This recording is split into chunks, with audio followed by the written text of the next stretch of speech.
Welcome back to our listeners, one and all. This is the Vaesen Behind the Masks. We are joined by Sharon and Jim.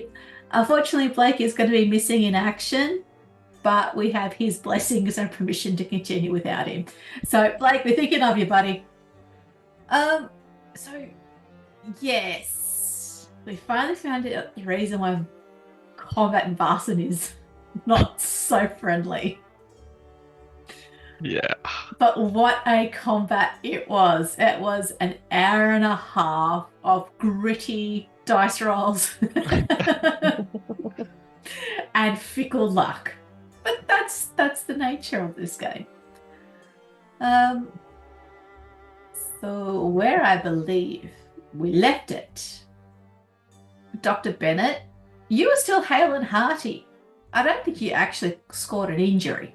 Well, see, that's the wonder of Vaesen is I didn't ever score an injury, and yet I only have one physical wound left because of all the pushing I did and failing. Correct.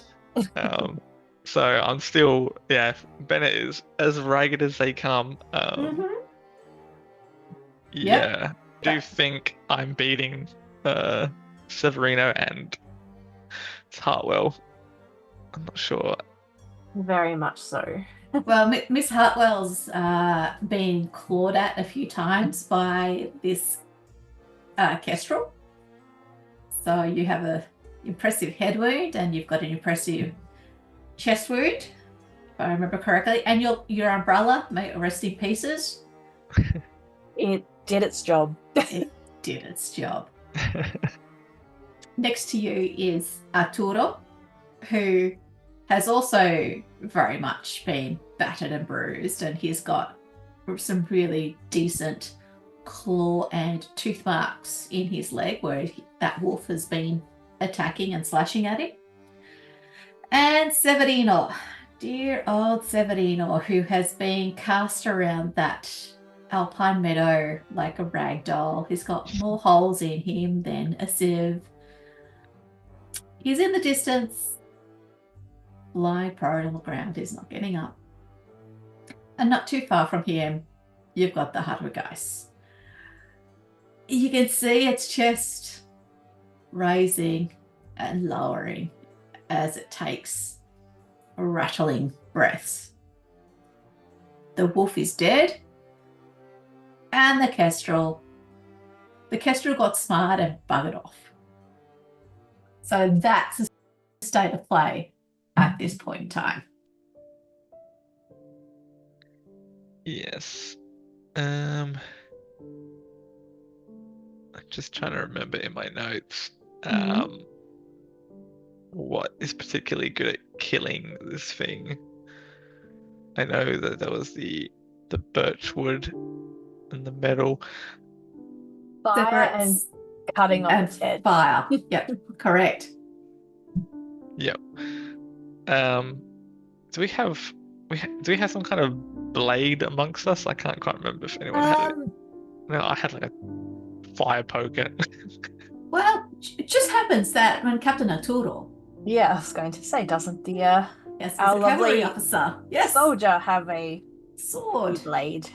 He does. He's got a cavalry sword, which Okay. he was using on the wolf mostly when the firearm wasn't working.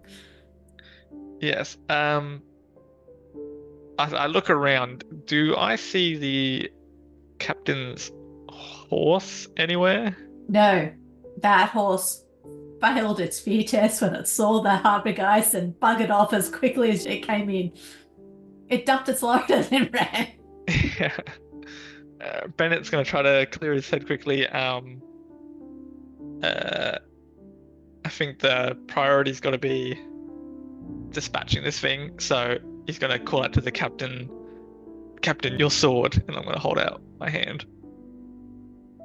Arturo looks at the beast and he just can't take his eyes off it. He looks like he's seen Krampus for the first time. He's like, yeah, sure, here's the sword. He pulls it out and hands it to you, hilt first. Head to check on Miss Hartwell. Do what you can for her. And then I'm going to sort of limp over to this creature, giving it a wide berth as I try to get to its head. She will, Miss Hart will also hand you a vial of oil and a flint. Yeah. We're going to go for the double kill, are we? Yeah. There's no kill like overkill. I think as I sort of get like, how like out of it is this thing? Like, does feel like it's not gonna get up. Okay. It's kind of semi-conscious. You can see its slitted yellow bony eyes kind of hazily follow you, but he's just got nothing in him anymore. He broken. I think Bennett sort of lines himself up with its neck and says, between like heavy breaths, sort of, well, it seems only fair. Do you have any last words? He growls menacingly. And then what follows is the scene from Game of Thrones when Theon Greyjoy tries to cut that guy's head off, and it takes like 8 stabs because he has no strength and no training. I can only imagine the muscly nature of this thing's neck. Yeah. I'm going to start swinging. It's incapacitated. It cannot defend itself. So your blade thuds into meat and flesh and bone, and you just hack at it and you rip it away with the slurping noise, and you bring it back down again, and you just repeat it and repeat it and repeat it.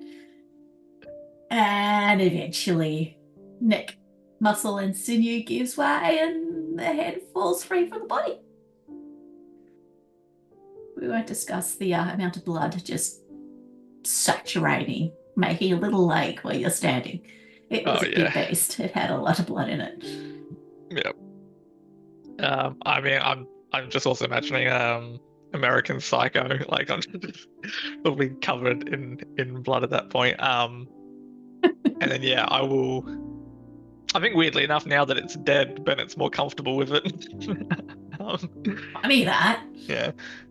So I think he'll probably like put the head on top of it. He might even drag the wolf over, unclear of whether or not that's part of it, or even try to find the bird. And then he'll start a nice little fire. Yep. Sure. The blaze crackles away merrily. The glade gets that greasy, oily smoke you get when fur burns, and it's that acrid smell as hair singes, and it's not pleasant. It won't last long because it's not a proper pyre. Yeah. But it's been beheaded and certainly crispied well and truly. So according to the tenets of this mythos, it should be dead. Doubly so. Yeah, I think I'll just head over to Severino, assuming that he's still unconscious, just sort of saying to him, you did it, you brought it down. And then I guess try to like at least stabilize him. Well, you go to talk to him, and as you walk over to Severino, you see his eyes wide open and staring up at the sky, and you don't need a stethoscope. You know there's no one at home. Yeah. You can see several puncture wounds across his chest. You can see a massive gore in one side of the chest along his lateral flank. He is a mess of broken bone and tissue and wet pool of blood. Bloody idiot. Yeah, I think Bennett's still like, I think he basically sits down, kind of like almost like, putting his like head, sort of in his lap kind of thing, and just sits there for a moment, sort of almost like props him up a little bit so that he could see the fire, I guess. And just sort of waits there until the fire dies down. Yep. Arturo hobbles over to you, Agatha, and you can see he's grimacing with pain, but he's trying to be as stoic as possible. And are you standing or lying down or sitting up or? I think Agatha's only just managed to sit up because she was pretty battered. So Arturo will drop to a knee beside you. Signora, are you okay? Here, and he pulls out a big lace handkerchief, and he goes to dab at your chest and stops and just kind of puts it on top of your head for the scalp wound. These are not good. We need to get them cleaned. They're deep. Can you move, Signora? Well, if I must, it is no good sitting here and bleeding to death, is it? No, Signora, not today. And she will sacrifice yet another petticoat as bandaging, as she has done numerous times. That's why they wear so many. Okay, so you dress your wounds. Do you sacrifice some petticoat for a turtle? I'm just checking. I don't know what the relationship is. No. She would have, ripped long strips off the hem of the petticoat. Yeah. He thanks you as he takes the strip and binds it to his leg and just helps stem the bleeding a little bit. He gets up onto his feet and puts 2 fingers into his mouth and whistles hard.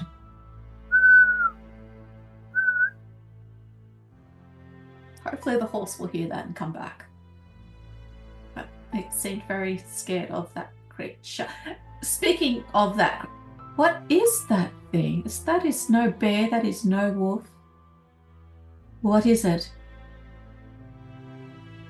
It is just a creature, my dear Captain. Perhaps it is better that you believe it a bear. Signora, I know my bears. Or perhaps a rogue mountain lion. A rogue mountain lion. Trust me, Captain. As a God-fearing man, I do not believe you wish to know its true nature. Do you think me so afraid of such things? I think that there are times when deliberate ignorance, are to be beneficial to one's sanity.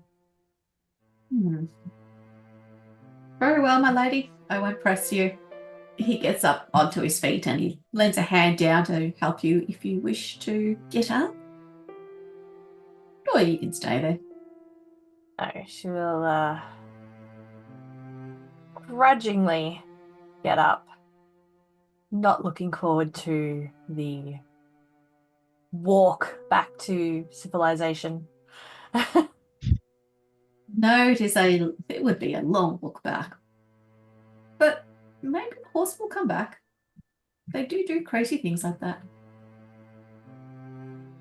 Once Agatha's onto her feet, Arturo's going to make his way towards you, Dr. Bennett, with Severino. Yeah, I can always imagine the thing as well, because imagine Bennett's hair is hanging in front of his face, heavy with blood from this creature as well, and he just sort of slowly looks up to Captain and just says, "How's Miss Hartwell?" She needs medical attention, but she will be well for a while. She's stronger than you may think. We will have to carry him. Yes. Leave it with me. I think I might be able to help. It depends on my horse coming back, though. Yeah, and Bennett will just sort of nod, stand up, sort of dust himself off. You fought well, Doctor. Hardly, not well enough. Though your timing here was impeccable. Well, I wanted to see where my favourite villa guests were heading off to. You fled town so quickly, it certainly aroused my suspicions. But now I can see why. That was your first mistake. You should know. Severino, he never flees. He charges right at the danger. Paid a heavy price for it. He'll give you a manly pat on the back and he'll leave you because a minute later, the horse trots back into the clearing. And you can see it's still a bit freaked out. Its sides and flanks are just wet and lathered in a foam. It's got some scratches and marks where, the trees have clawed at it as it's been running pell-mell, and its eyes have that bit of a whale eye to it. So it's still fearful, but it heard the call and it came back. And Arturo just gives it a pat on the neck, talks to it very softly, and then starts to rig up a litter, one of the ones that can be dragged behind the horse. And there's sticks aplenty in the forest. He'll use his cloak as the base of a stretcher, and uses probably some leather strapping and some rope he's got on his saddle to fasten it all together. So in about an hour or so, he has a litter attached to the back of the horse's saddle, dragging on the ground. Yep, I'll help him load Severino into it. Mm-hmm. And I guess I don't know what's the plan. Does Harwell on the back of the horse? How many people can the horse? How much can the horse carry/pull? He will, as gentlemanly as he can, help Agatha into the saddle of the horse, and you two gentlemen will have to walk.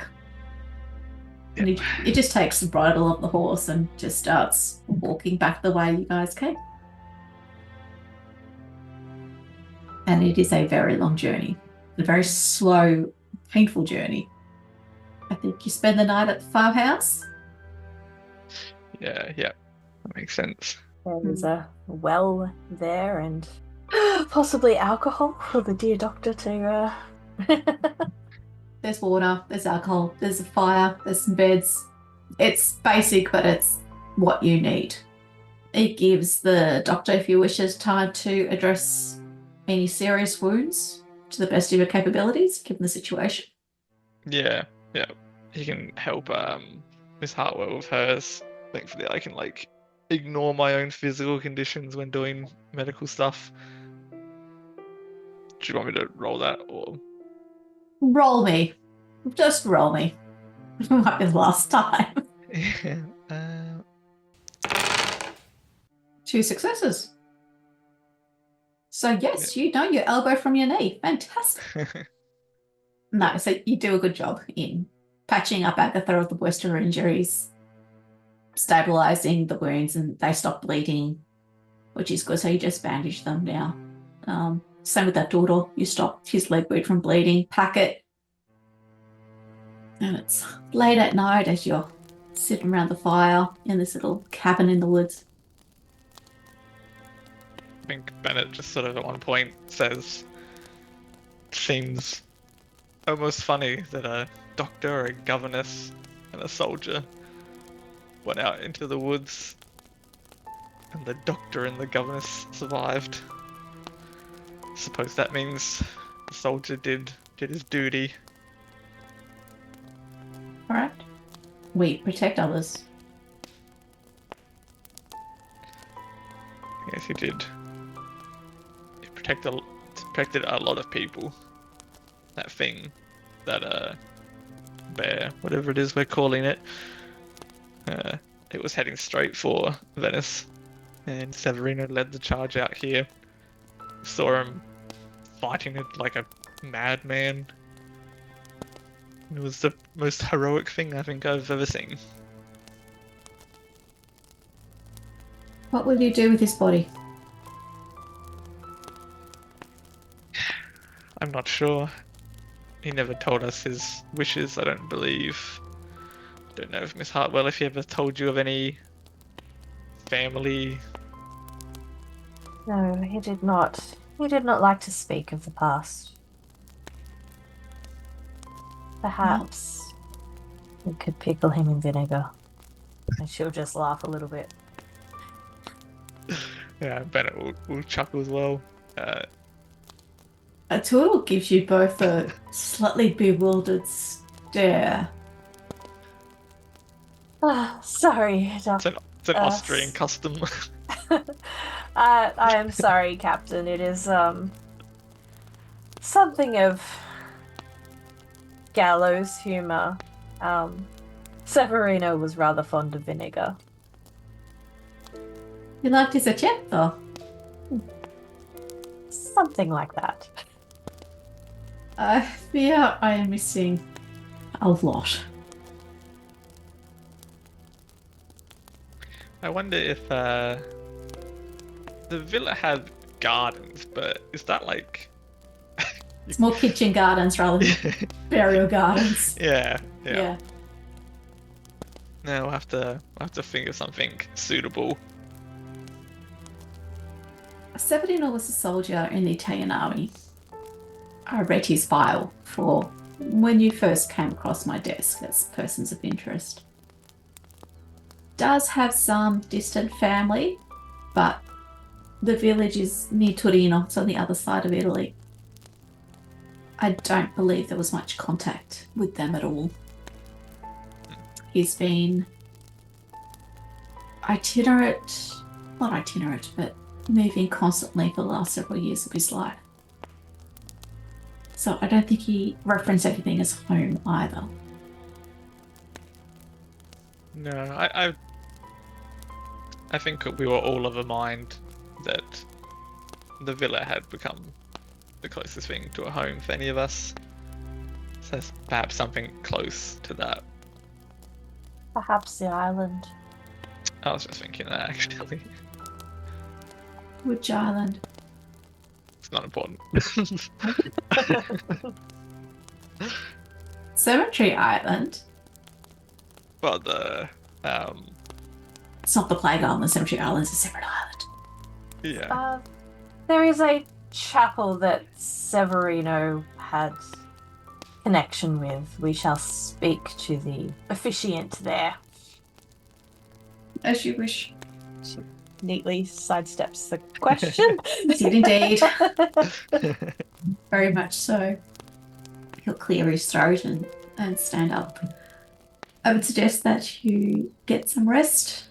We'll leave early in the morning and we should make the village probably by late afternoon, nightfall tomorrow. Good evening. Good evening. And then he hobbles away into probably a little corner somewhere or in the stables, whatever. He'll go find a spot to lay his head down. Yeah. I think, Bennett finds a comfortable spot as well and lays down, and despite himself, I think does fall asleep pretty quickly. Agatha, are you going to be sitting up overnight? Or are you going to go? I think she tries to sit up and just kind of keep a bit of vigil over Severino's body, but she's mentally and physically done.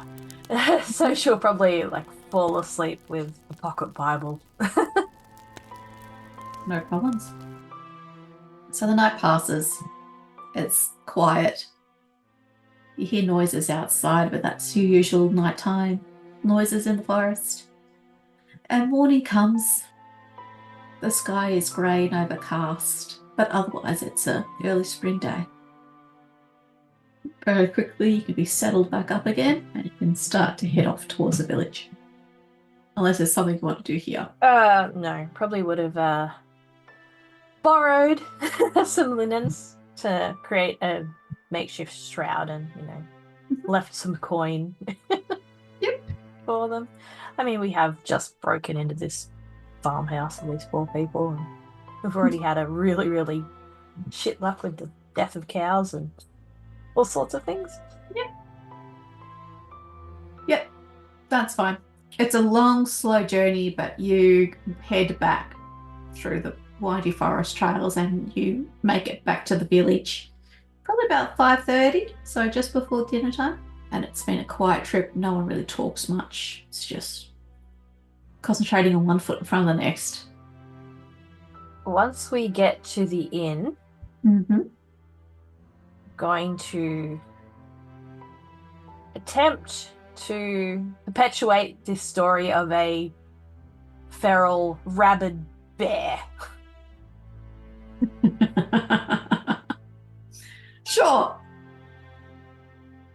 And they lap it up. Like, they've seen you guys with the injuries. They're like, yep, totally legit. They're all into it. Yep. This is what has, taken your children and killed your cows. A bear of uncommon size. And sickness, too. Yes. Cows are producing no milk.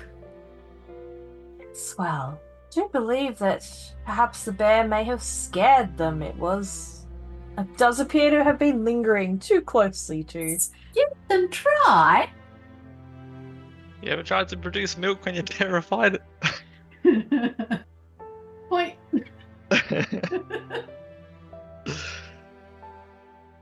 The farmers all, yeah, nod and murmur amongst themselves, but you get the feeling that, you've sold it to them. You've got the injury. You've got some significant injuries. They're more willing to believe that than anything else. So, yeah. Good. I look after you overnight.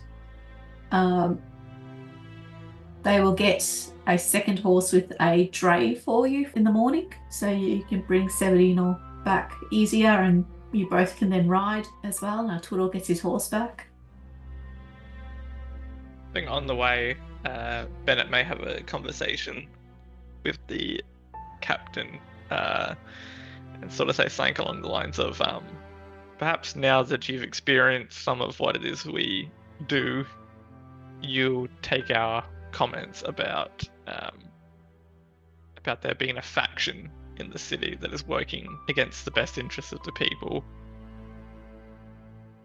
I am more inclined to believe you, Doctor, but I still need to understand what is going on.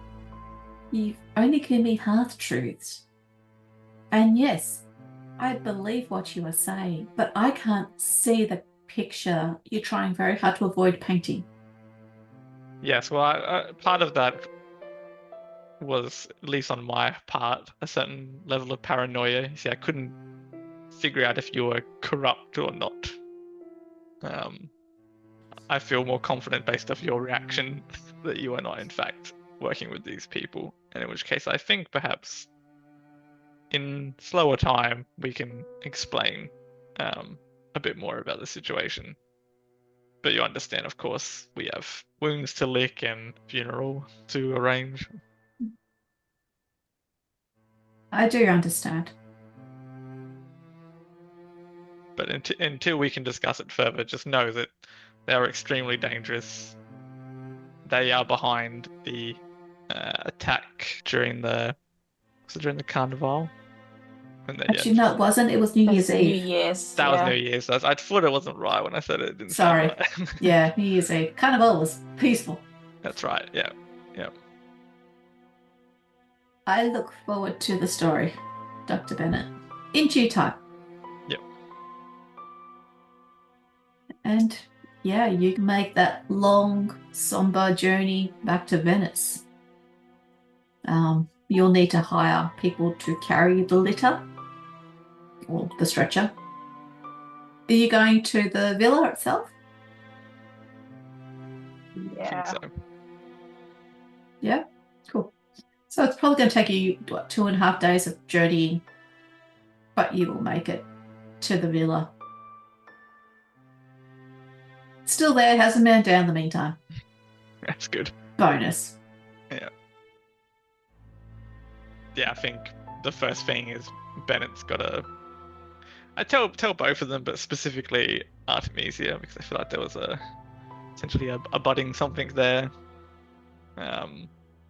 So yeah, before she sees him, Bennett might just say that he defeated the demon only because of Severino's bravery, tenacity, and may I say slight insanity.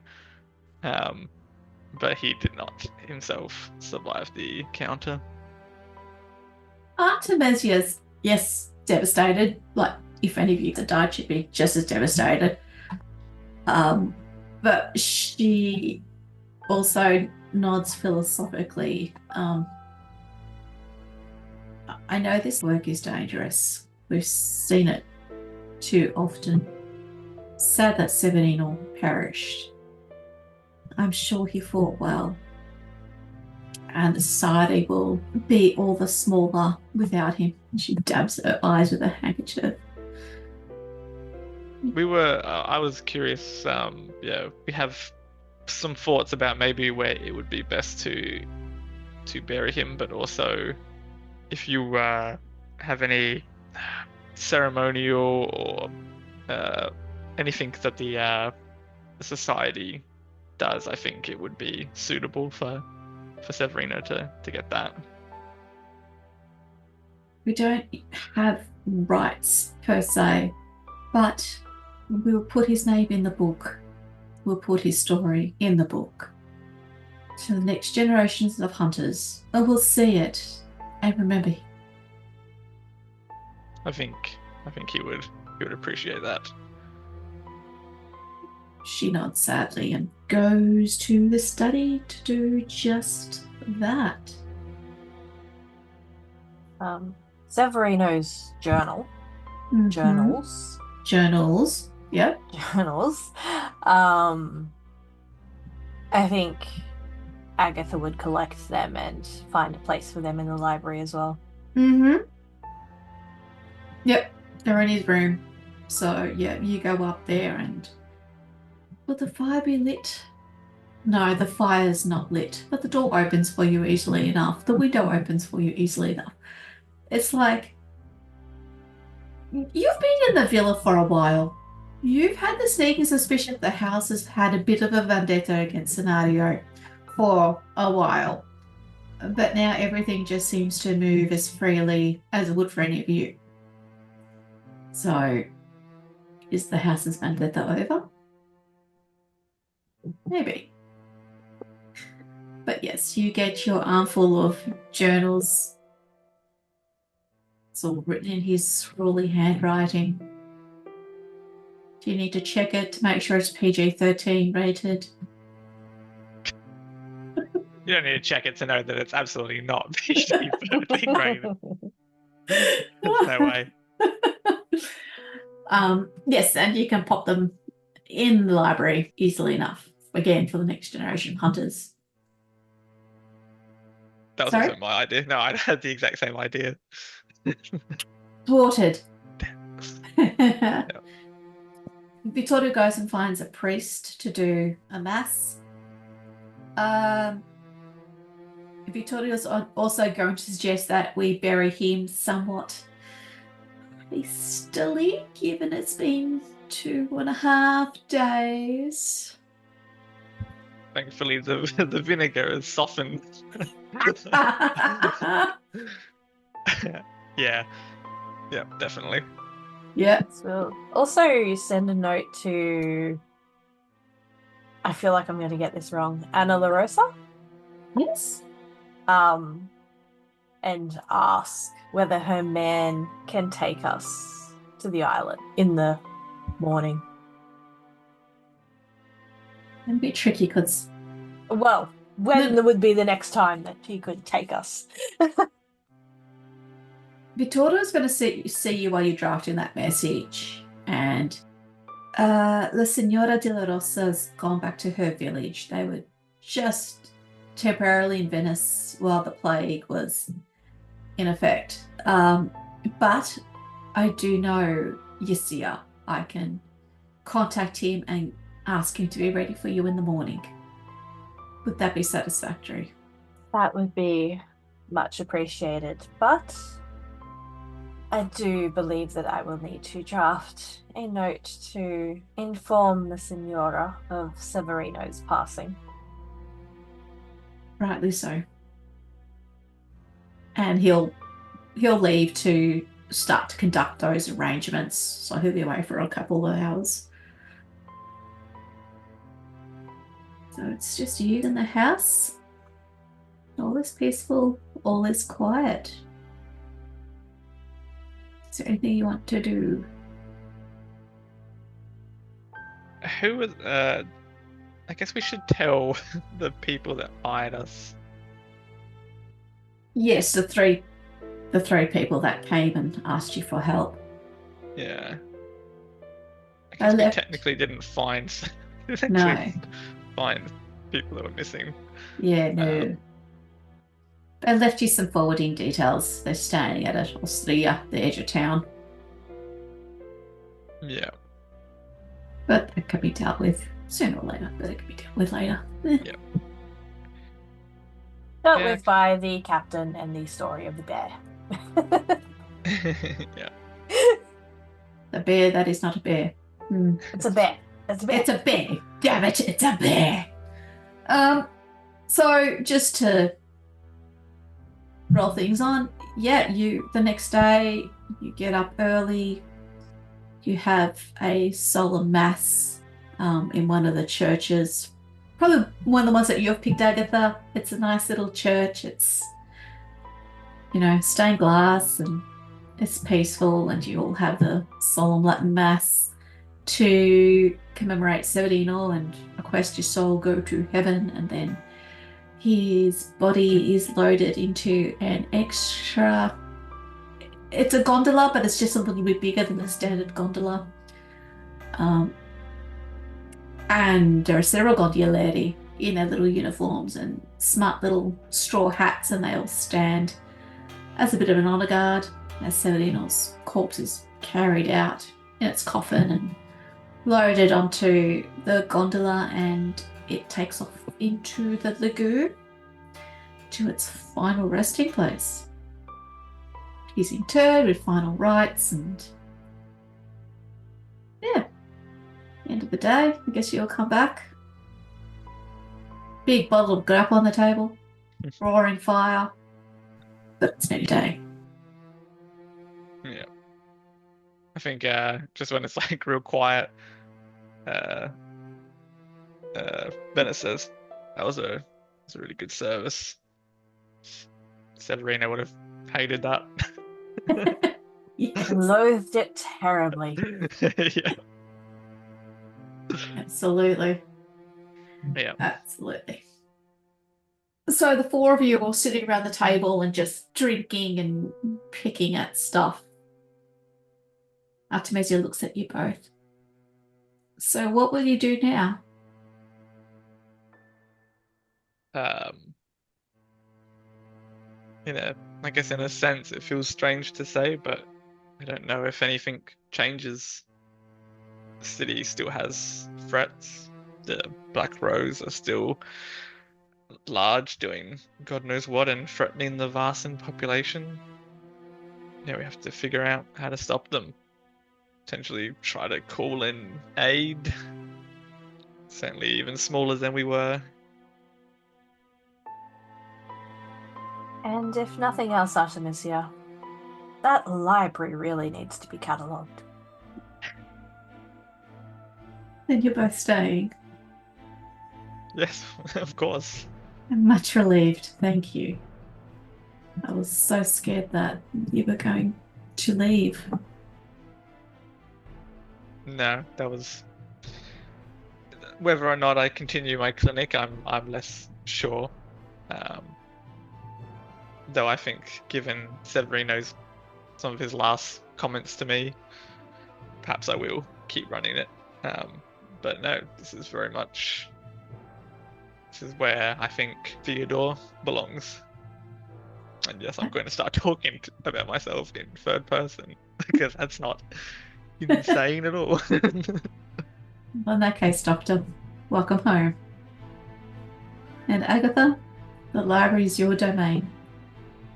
Do with it as you will. I mean, Miss Hartwell, does a book that starts with Z go under T? Or is it... She'll whack it with the newspaper.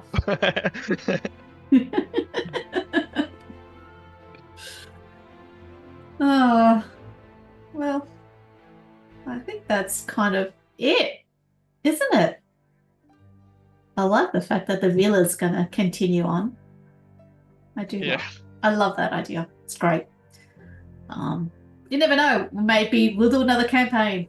Who knows? I can cook up another. Those that do it, it'd be great to do a campaign where those characters are the old guard. That could be fun. Yeah. That could be a lot of fun, actually. Ooh. Old man Bennett. Well, old man Bennett Jr. No, you put a thought in my head. Thank you. Still not going to create another one for a little while, but maybe. Yeah.